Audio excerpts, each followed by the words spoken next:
start us off with an opening statement or two, and then we'll take questions. I feel like we're the last conference in the country to start conference play tonight. So our team, our staff was really anxious all day today to begin conference play. This is the best time of the year. It's different feel to it. I told the team before the game started, I don't know how to explain it, but conference play is night and day difference between non-conference. Everybody knows you. Everybody knows your plays already. You're scouted extremely well, and you have to play from start to finish. And I thought Kent State, they have a new system offensively and defensively.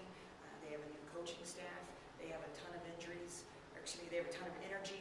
They have two of their posts are out with injuries, so they're not full tilt. But Coach O'Banion has them running really, really hard. I was sick this morning actually because I was so worried about this game, and you can tell we came out at a different tempo than when Kent State came out. I had to take an early timeout. They were up 5-0, and we needed to try and push the ball because their defensive pressure was going to deter us from getting catches at the offensive end where we wanted to. I thought they did a good job of taking Chrissy Steffen out of the game early. She was the only starter not to score a field goal. She got 4 points on the night from the foul line. So they did what they were supposed to do on her. With that said, our bench stepped up, outscored their bench 40-6. That made a big difference in the game, in my opinion. Points in the paint, we were able to win that, as well as get into the foul line. Again, the stat that I like is we made more foul shots than Kent State attempted, and that is always a big stat to me. But I was really happy with our bench play overall. We executed at the end of the game, and we were able to get some kids some open shots. Can you talk a little bit about having Miriam have to step into the starting lineup for Jazz and her play? She did really well. I thought this would be an emotional game for Miriam. She's been playing extremely well in practice, but everybody knows her background story between the two schools, and she stepped in and competed like I thought she would. Got some good touches. Offensively, was able to get to the foul line, was able to penetrate. Her three didn't go down tonight, yet she's an extremely capable three-point shooter, but she played the way I thought she could play tonight. I'm really proud of her. When you talk, you got a lot of contributions from your bench. If I can, just a little bit about different kids. I mean, Deborah stepping up, and I mean, her job, it looks like, is to make threes, and she was obviously doing that tonight.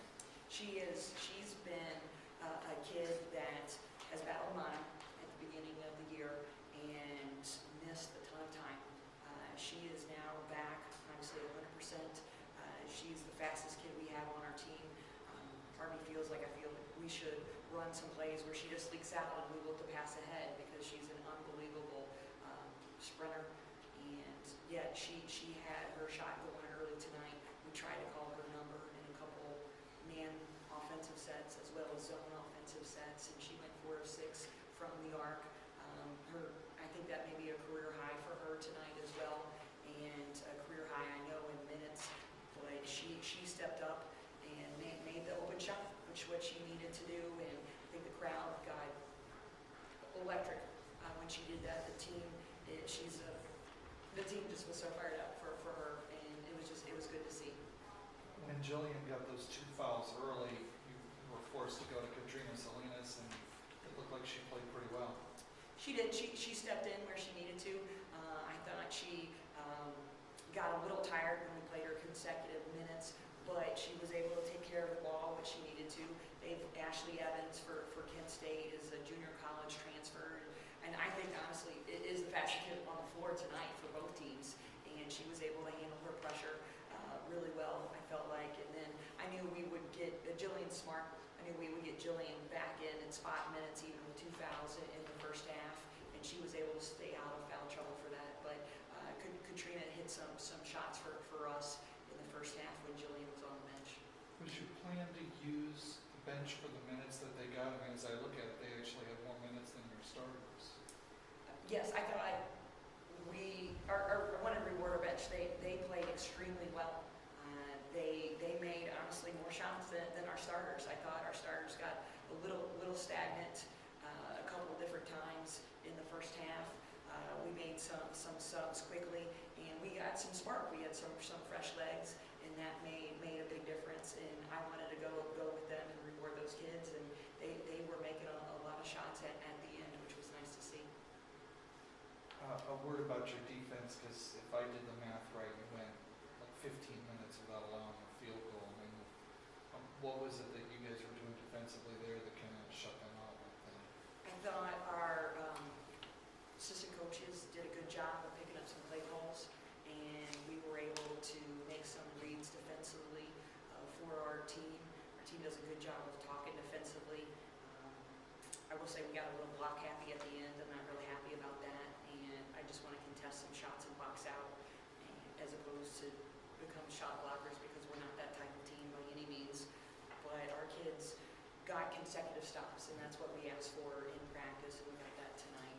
And this, honestly, Kent's a talented team. They really are. People will look in their record and overlook them, but this is a talented team. They beat Temple, we didn't. I mean, this is a team that plays hard all the time, and you can tell they've got good team chemistry. They've got good chemistry between their staff and the coaches, or excuse me, their staff and the players, and they're going to be ready. You know, they're, like I said, they're missing a couple post players due to injuries, but when they get those two back, they're going to be a wrecking force in this conference this year. She's not going to have to wait and build. She'll make some noise this year with that team and how hard they play.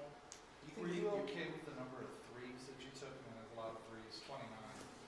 It was a lot.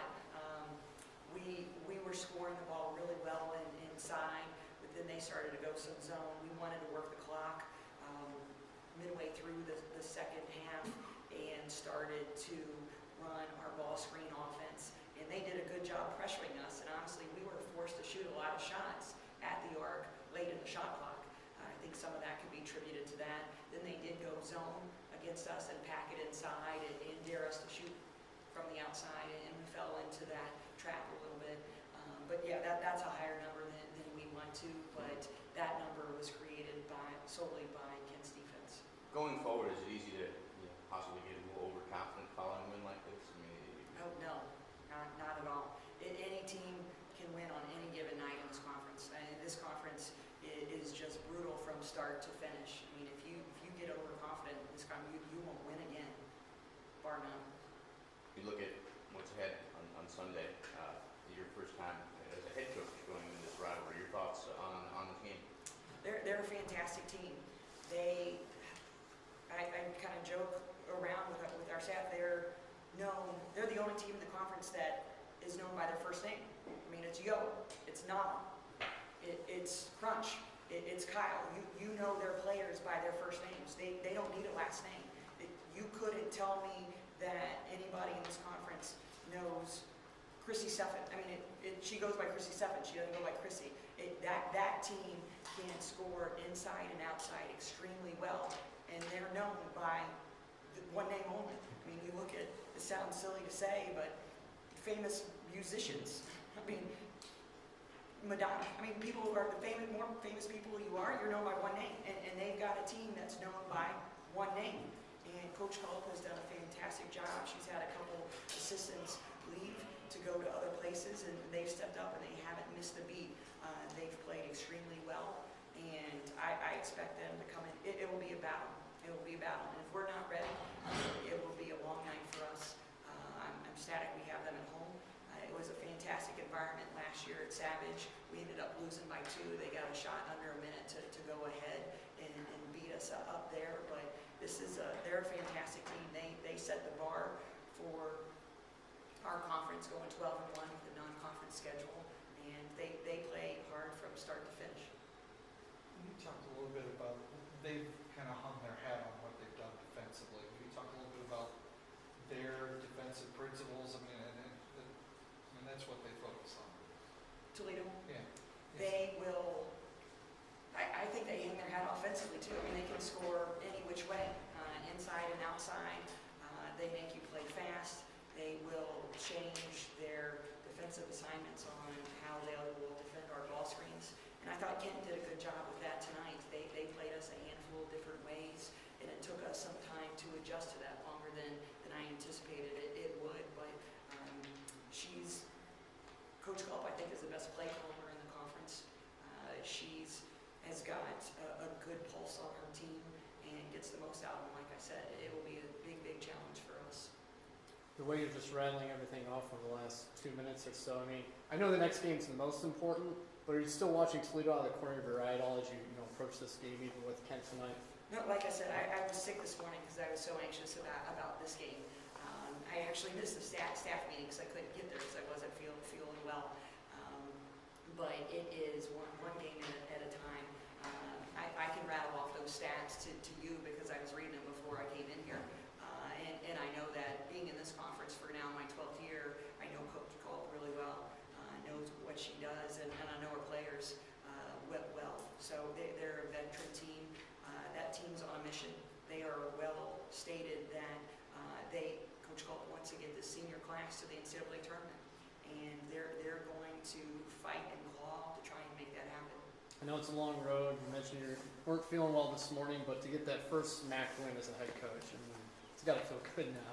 It does. It's silly to say, but honestly, when Coach Miller was out last year, I still look at last year when I had to step in for him, and we won up at Central in overtime. We came back here against Coach Bennett at Northern Illinois and won that, and we had to win those 2 games, and because we were in the hunt.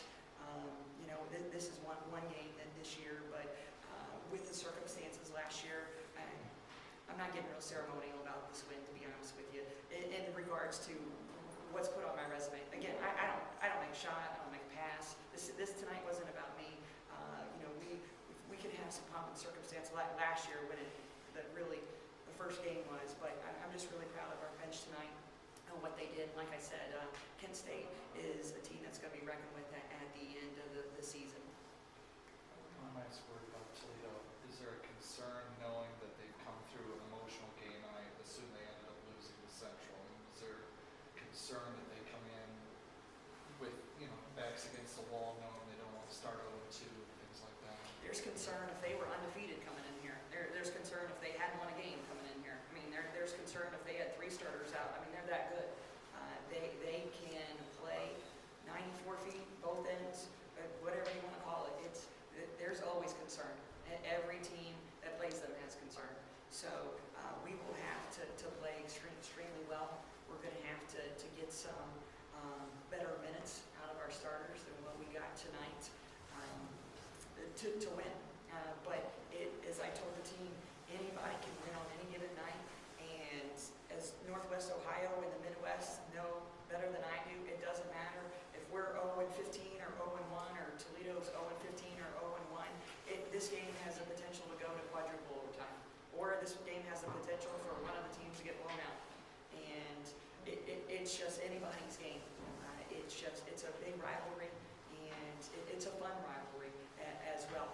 There's a lot of strategy that goes into it. Everybody in this conference, because there's 13 Division I schools in the state of Ohio, eventually recruits against each other. So there's recruiting battles you definitely want to win as well by saying you can, beat so-and-so. So it's a big game. We're going to need a sellout here as well. Fans are going to have to be our 6th man. But like I told the team, and it's no exaggeration, but every game's a big game, going in. And it doesn't matter if you're 0 or 1-0 going into it. It's still going to count as 1 win or 1 loss. This is going to be a tough stretch for us, having 3 consecutive games in 6 days. I'm really worried about our legs, but I'm glad we don't have to travel, and we've got the next 3 at home. When scouting Toledo, you mentioned some of their big names, and you mentioned some of the size they have, but they also have quickness. And Trish is known to play. She has a quick lineup, and she also has a big girl lineup. What way would you look at that? What concerns you more, the quick or the? Believe it or not, she's got a medium-sized lineup too. So she's got it all. They can play with 2 point guards with Angela and Nama out there. They can go